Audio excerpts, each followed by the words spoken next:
الحمد لله الذي هدانا لهذا وما كنا لنهتدي لولا أن هدانا الله. اللهم صل على محمد وبارك وسلم.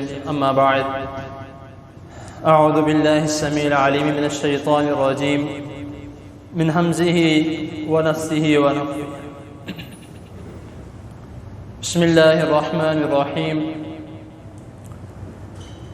إنا أنزلناه في ليلة القدر وما أدراك ما ليلة القدر. ليلة القدر خير من 1000 شهر. تنزل الملائكة والروح فيها بإذن ربهم من كل أمر. سلام هي حتى مطلع الفجر. صدق الله العظيم. حضرات محترم، ایک دروازہ ہے، اس کا ایک تالا ہے اور 5 چابیاں. ان چابیوں کے اوپر تو نمبر لکھا ہے لیکن اس تالے کے اوپر نمبر نہیں لکھا. چابیوں کے اوپر نمبر کیا لکھا ہے؟ ایک چابی کے اوپر 21واں نمبر لکھا ہے، ایک چابی کے اوپر 23واں نمبر لکھا ہے، ایک چابی کے اوپر 25واں، ایک کے اوپر 27واں اور ایک کے اوپر 29واں. اب جو چابی جو تالا ہے اس کے اوپر کوئی نمبر نہیں ہے. اب ہم نے یہ کرنا ہے کہ ایک ایک کر کے اس تالے کو ہر ایک چابی لگا کے دیکھ لیں. جس چابی سے ایک نہ ایک چابی ان 5 چابیوں میں سے لازمی اس تالے کی ہے. اور جس چابی سے وہ تالا کھل گیا تو اس دروازے کے اندر جو جو چیزیں پڑی ہیں، جو جو چیزیں موجود ہیں، وہ سب کے سب اس شخص کی ہے جس سے چابی کا دروازہ کھل گیا، جس سے اس چابی سے دروازہ کھل گیا. وہ سب کی سب چیزیں اسی کی ہیں. اب اس دروازے کے اندر کیا ہے یہ اللہ اور اس کے رسول صلی اللہ علیہ وسلم کلیئر ہمارے سامنے بیان کر رہے ہیں. نمبر 1 کہ رسول اللہ صلی اللہ علیہ وسلم نے فرمایا، من قام لیلۃ القدر ایمانا واحتسابا غفر له ما تقدم من ذنبه. کہ جو شخص لیلۃ القدر شب قدر کی رات کو قیام کرے، عبادات کرے، نیت اس کی خالص صرف اس نیت سے کہ اس نے اللہ کی رضا تلاش کرنی ہے، مغفرت تلاش کرنی ہے، اللہ کی رحمت تلاش کرنی ہے، صرف اس نیت سے غفر له ما تقدم من ذنبه، اس کے جتنے پچھلے گناہ سب معاف کر دیے جائیں گے. اس نے کیا کیا، جو کچھ کیا، چھوٹے ہیں بڑے ہیں، جس طرح کے بھی گناہ ہیں سارے معاف کر دیے جائیں گے. سلیٹ بالکل کلین ہو چکی ہے، رجسٹر بالکل کلین ہو چکا. اب اس نے آگے جو اعمال کرنے ہیں اس کے وہ لکھے جائیں گے، پچھلے سارے ختم. سب سے پہلا پیکج یہ ہے. دوسرا پیکج کون سا ہے؟ حضرت عائشہ رضی اللہ تعالی عنہا نبی کریم صلی اللہ علیہ وسلم سے سوال کرتی ہیں کہ میرے سرتاج نبی کریم صلی اللہ علیہ وسلم سے کہ اگر مجھے ان 5 راتوں میں سے میں کسی بھی ایک رات لیلۃ القدر کی رات کو پا لوں تو میں اس میں کیا مانگوں اپنے لیے.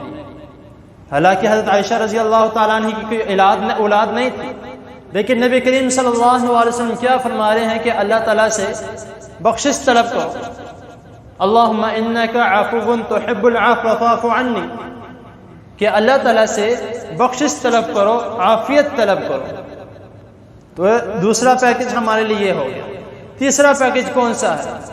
جو میں نے ابھی درس کے شروع میں آپ کے سامنے ایک سورت کی تلاوت کی ہے، سورت 30ویں سپارے کی، سورت القدر 97 نمبر سورت ہے. 1 تا 5 آیات میں نے آپ کے سامنے تلاوت کی ہیں. انا انزلناہ فی لیلۃ القدر، کہ اللہ تعالیٰ فرما رہے ہیں کہ بے شک ہم نے اس دن، جو یہ دن چل رہے ہیں، جو شروع ہو چکے ہیں، ان دنوں میں میں نے قرآن مجید نازل کیا. وما ادراک ما لیلۃ القدر. پھر آگے اللہ تعالیٰ یہ سوال بھی کر رہے ہیں اور یہ ہمیں کہہ بھی رہے ہیں کہ تم کیا جانو کہ شب قدر کیا ہے. یعنی کہ اتنی فضیلت ہے کہ اللہ تعالیٰ خود فرما رہے کہ تم کیا جانو اس کے بارے میں. آگے کیا فرما رہے ہیں؟ لیلۃ القدر خیر من الف شہر، 1000 مہینوں سے بھی بہتر ایک رات. ادھر ہمیں کوئی چیز کسی چیز کے بارے میں بتا دیا جائے نا کہ بھائی وہ جو تم وہ چیز لے رہے ہو نا وہ تم 100 بھی لے لو گے، اس کے بدلے یہ ایک چیز لے لو، تھوڑی سی مہنگی ہے لیکن کمال کی، تو ہم کیا کریں گے؟ اس چیز کو چھوڑ کے تھوڑے سے اور پیسہ خرچ کر کے یہ چیز لے لیں گے. تو یہ بھی وہی ہمارے لیے پیکج اناؤنس کیا جا رہا ہے کہ وہ جو تم 1000 مہینوں کی جو راتیں ہیں وہ ایک جگہ ایک پلڑے میں رکھ لی جائیں، اور اس دن کی ایک رات کو ایک پلڑے میں رکھ دیا جائے، یہ زیادہ بھاری ہے. تو یہ اب ہمارے لیے یہ نبی اللہ تعالیٰ کیوں ہمارے لیے فرما رہے ہیں؟ اسی لیے تاکہ تم اس کو اویل کرو، اس کو اپناؤ، اس کو اپلائی کرو، اس میں عبادات کرو. میں بخشش لے کے آؤں، اس بخشش کو اپنے لیے لو. پھر آگے اللہ تعالیٰ کیا فرما رہے ہیں؟ تنزل الملائکۃ والروح فیہا بإذن ربہم من کل امر، کہ ان دنوں میں اللہ تعالیٰ اپنے فرشتوں کو اور حضرت جبرائیل علیہ السلام روح القدس جن کو کہا جاتا ہے ان کو، اور اللہ تعالیٰ کے حکم سے ان لوگوں پر آتے ہیں، نازل کیے جاتے ہیں، بھیجے جاتے ہیں ان کے اوپر. اور وہ کیا کرتے ہیں؟ آ کے ان کے لیے دعا مانگتے ہیں، بخشش کی دعا مانگتے ہیں، رحمت کی دعا مانگتے ہیں، عافیت کی دعا مانگتے ہیں. اس کے بعد اینڈ پہ اللہ تعالیٰ کیا فرمایا؟ سلام ہی حتی مطلع الفجر، کہ یہ جو رات ہے سب سے بہترین رات ہے. اور کب تک؟ صبح فجر کی نماز تک. تو جو ہمیں کہا جاتا ہے کہ رات کو عبادت کی جائے، سونا نہیں ہے، وہ اسی لیے کہا جاتا ہے کہ ہم باقی لوگ تو سوئے ہوئے ہیں لیکن جو اعتکاف میں بیٹھے ہیں یا جو لوگ رات کو عبادت کرتے ہیں ان سے بہترین شخص کوئی نہیں ہو سکتا. کیوں؟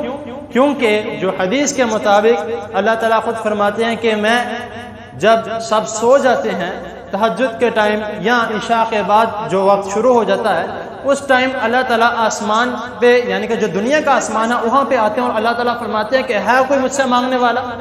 تو یہ لوگ کتنے خوش نصیب ہیں جو خود اٹھے ہوئے ہیں اور اللہ تعالیٰ کے سامنے ہاتھ اٹھائیں. تو کیوں نہیں اللہ تعالیٰ دیں گے کچھ؟